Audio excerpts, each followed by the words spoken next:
राजस्थान प्रदेश में नए जिले को लेकर बड़ी खबर सामने आ रही है।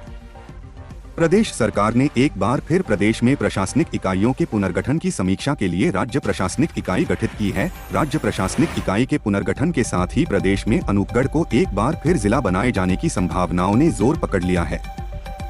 आपको बता दें कि पिछले काफी समय से अनूपगढ़ को जिला बनाने की स्थानीय लोग मांग कर रहे हैं। राज्य सरकार द्वारा अब एक बार फिर राज्य प्रशासनिक इकाई के पुनर्गठन के चलते लोगों की अनूपगढ़ कस्बे को जिला बना। राजस्थान प्रदेश में भजन लाल सरकार ने बुजुर्गों को बड़ी सौगात दी है। प्रदेश सरकार ने बुजुर्गों की पेंशन में बढ़ोतरी करने का फैसला लिया है। आपको जानकारी के लिए बता दें कि भजन लाल सरकार राजस्थान प्रदेश में बुजुर्गों के साथ साथ दिव्यांगों के जीवन को सशक्त बनाने के लिए भी लगातार प्रयास कर रही है। दिव्यांगजनों को आर्थिक सुरक्षा प्रदान करने हेतु सरकार कई योजनाएं भी चला रही है।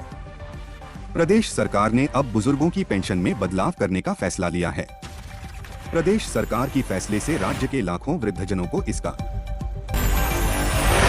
जयपुर मौसम विभाग जयपुर ने बूंदी, बारां, कोटा और झालावाड़ जिले के लिए येलो अलर्ट जारी किया है। मौसम विभाग का अनुमान है कि इन जिलों में 12 जून की रात को हल्की बारिश हो सकती है।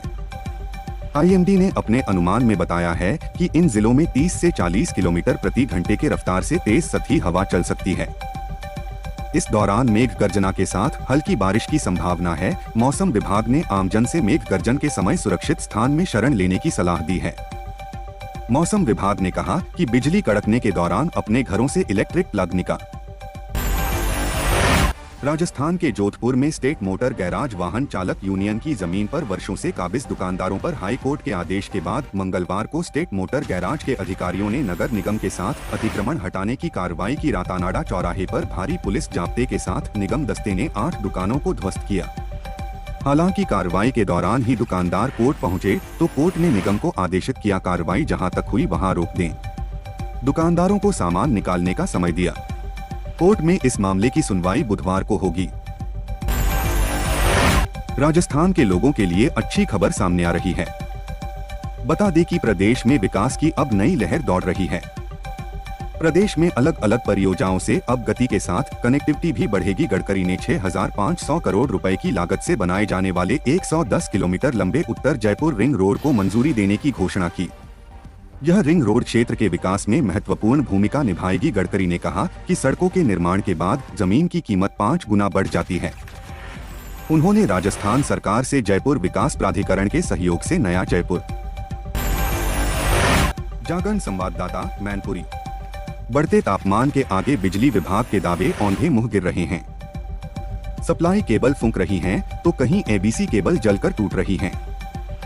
रात 10 बजे से 2 बजे तक जारी ट्रिपिंग रोक पाने में विफल विभाग के अधिकारी अब उपभोक्ताओं पर ही बिजली चोरी का आरोप मढ़ रहे हैं। पावर ट्रांसफार्मर भी लोड झेलने में विफल हो रहे हैं। लेकिन एसी के कमरों में दिन भर बैठने वाले अफसरों को जिले में बिजली का संकट दिखता ही नहीं। सदर बाजार फीडर से गुजरी भूमिगत लाइन में फॉल्ट होने के कारण आश्रम रोड, स्टेशन रोड, बाजा। जयपुर अहमदाबाद एयरपोर्ट पर गुरुवार को हुआ एयर इंडिया का हादसा न सिर्फ 242 यात्रियों के लिए दहशत का पल बना, बल्कि इसने जयपुर वासियों की यादों को भी झकझोर दिया। हुआ यूं कि अहमदाबाद से लंदन जा रही फ्लाइट टेक ऑफ से पहले ही दीवार से टकरा गई। तस्वीरें सामने आईं। हादसे को लेकर पल पल अपडेट आ रहे हैं।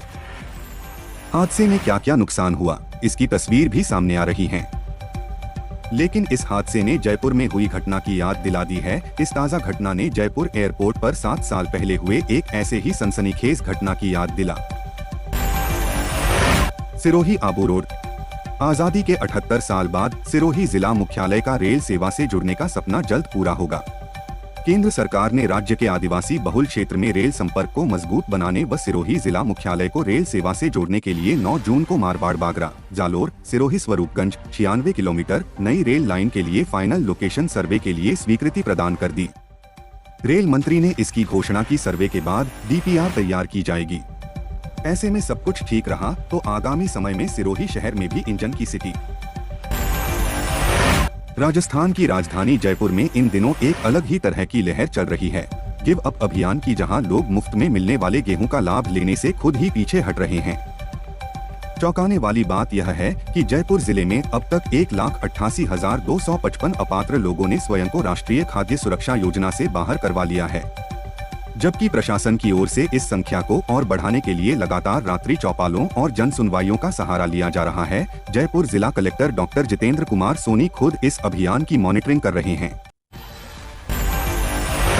राजस्थान के नागौर जिले में सड़कों का नेटवर्क बिछाने का काम केंद्र और राज्य सरकार द्वारा लगातार किया जा रहा है। जिले में सड़क सुरक्षा और यातायात में सुधार के लिए केंद्र सरकार ने 1 अरब 16 करोड़ 18 लाख रुपए के विकास कार्यों को मंजूरी दी है। इसमें से 32.90 करोड़ रुपए नागौर से बीकानेर तक राष्ट्रीय राजमार्ग पर गोगेलाव के पास रिको औद्योगिक क्षेत्र के जंक्शन पर एक फ्लाईओवर के निर्माण के लिए स्वीकृत किए गए हैं।